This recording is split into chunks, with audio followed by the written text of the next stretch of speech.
Hello, good evening. Welcome to the Trails Radio Show. Thank you for joining us this evening. Today, my special guest is voice actor and actor Mr. Russ DiBello. Thank you, and join us in a minute.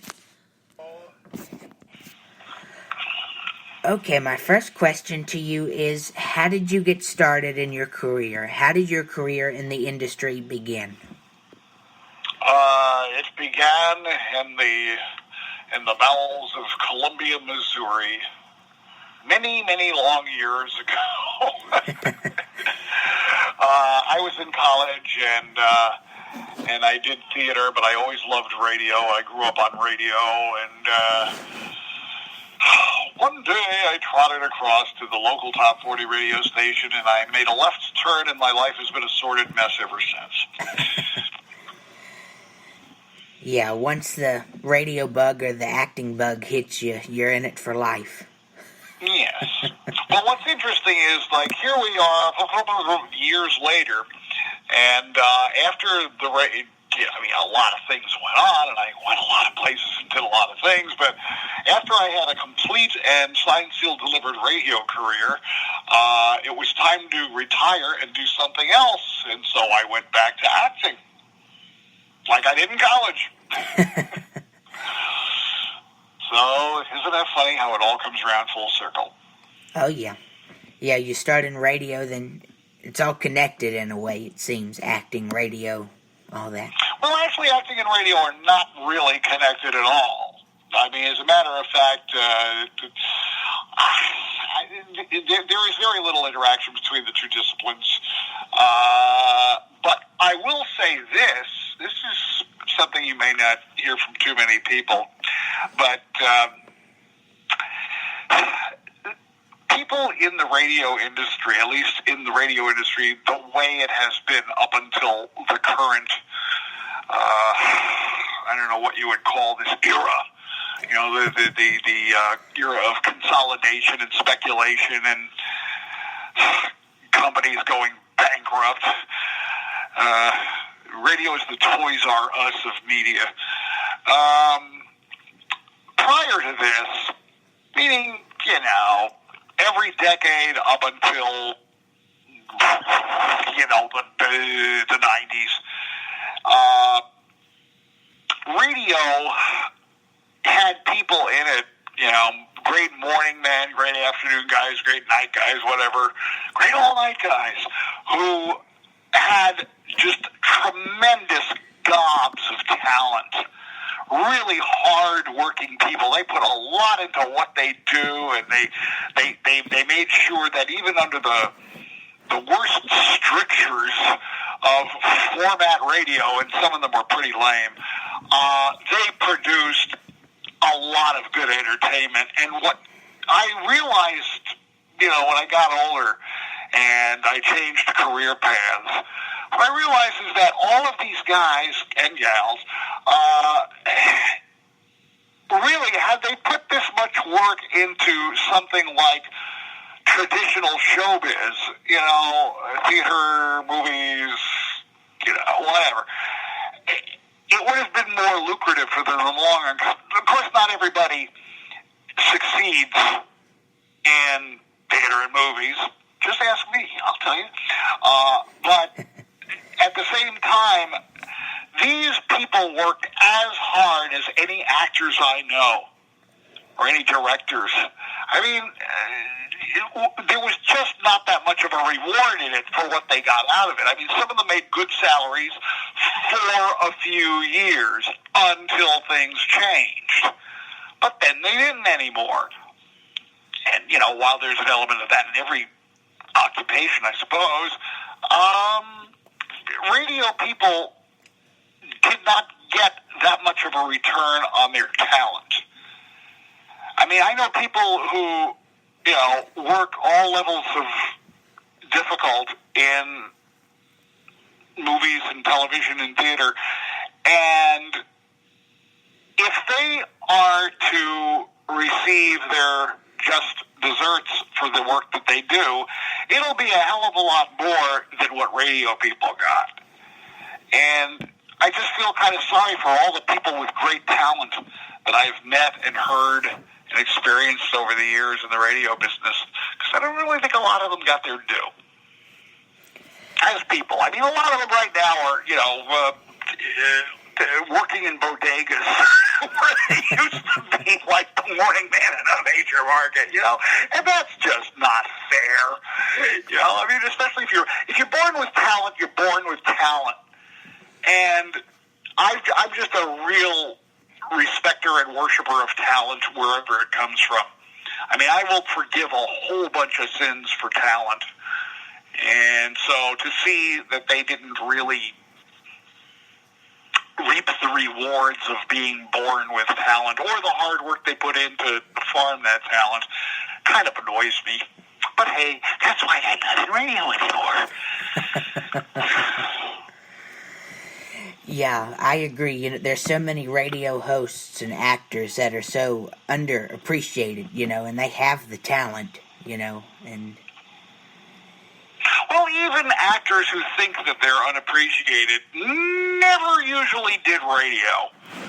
They don't really know what it's like to be kicked around and have to pack up everything because, the boss wants to hire his cousin or, didn't get his cocaine delivery this week and is in a foul mood, and have to pack up everything and the dog and, move to Indiana. I mean, that does not happen in film and television and theater.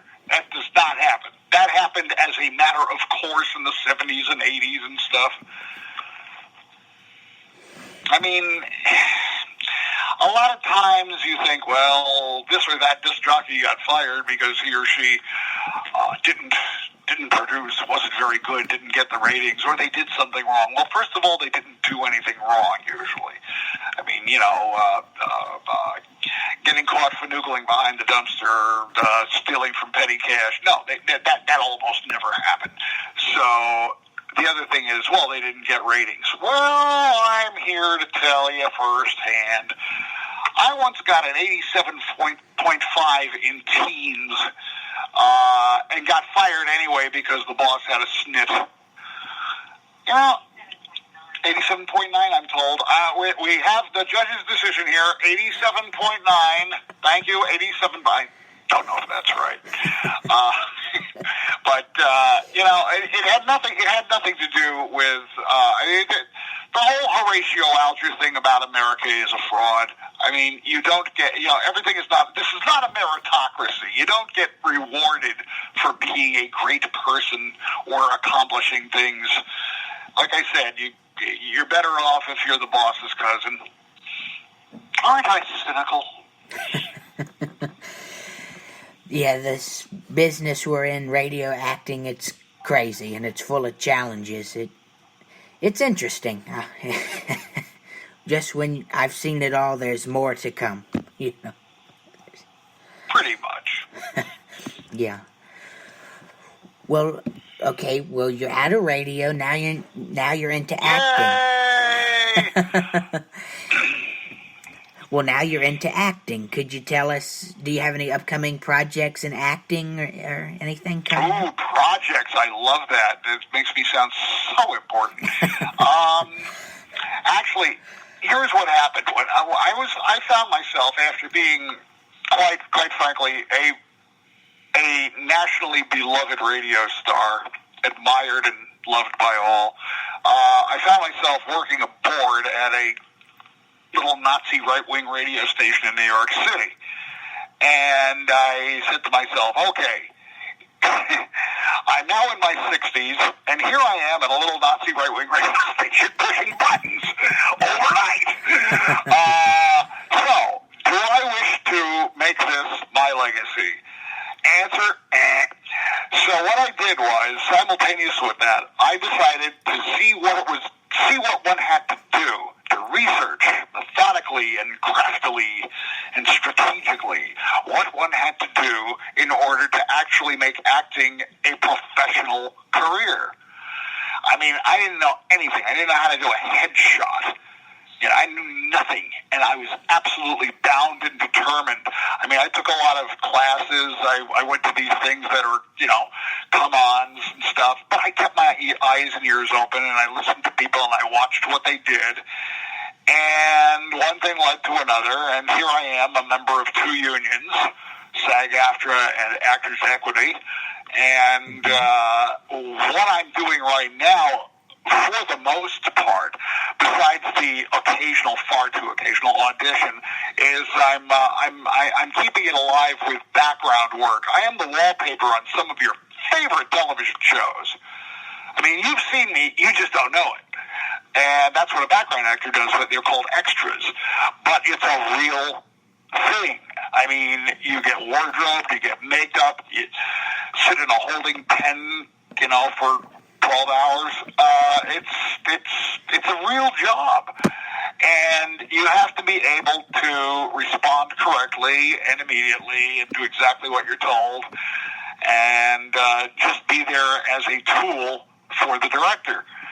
And I have, having said that, having made it sound as banal as possible, I can tell you I've worked with Martin Scorsese, I've worked with Steven Spielberg, I am not making this up, sorry, Paul Haggis, all sorts of people. And, it's interesting. It's a more interesting life than most people have, and I appreciate that greatly. I think it's really cool that, there I am saying howdy to Tia Leone, It's like, I mean, how great is that? I worked with Vincent D'Onofrio on many episodes of a show that hasn't been released yet called The Godfather of Harlem, which is coming up on Epix. I don't know when, supposedly the end of this year, but it's about Vinny the Gigante in the early 60s, and it's a prequel to American Gangster, but it's a series. And I play a maid goon at the Italian-American Social Club. And, I mean, how cool is that? Who can say that? I mean, okay, I'm not Brad Pitt, but, well, I kind of am.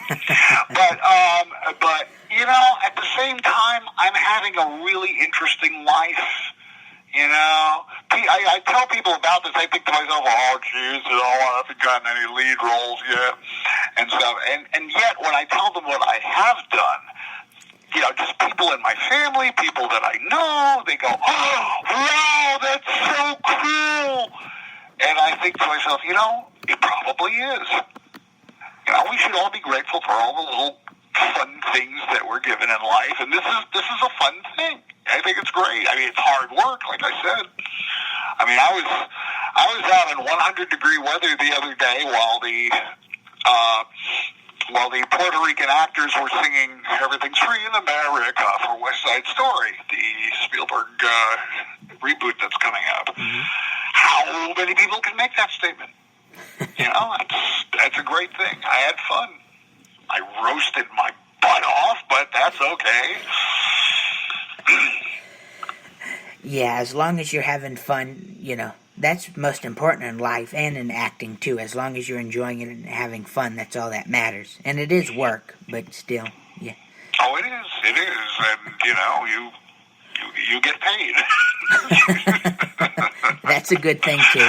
The greatest thing happened last week. Remember I said I roasted my butt off the day that we did the American number. That was just a button for the number, and the actual entire song was supposed to have been filmed in the same spot the next day, but it was part of that 2-day heat wave we had here in New York City. And the second day they canceled, but they told everybody, show up at Holding anyway and fill out your vouchers and you'll get paid for today, plus we'll reschedule you when we reschedule the shoot. So I actually got money for nothing for the first time in my entire sad little life. And I think that's really cool. And folks listening to this great show done by Trey here, let me teach you something that I think will hold you in good stead. Anytime you have the chance to make money for nothing, grab it. The work ethic is highly overrated.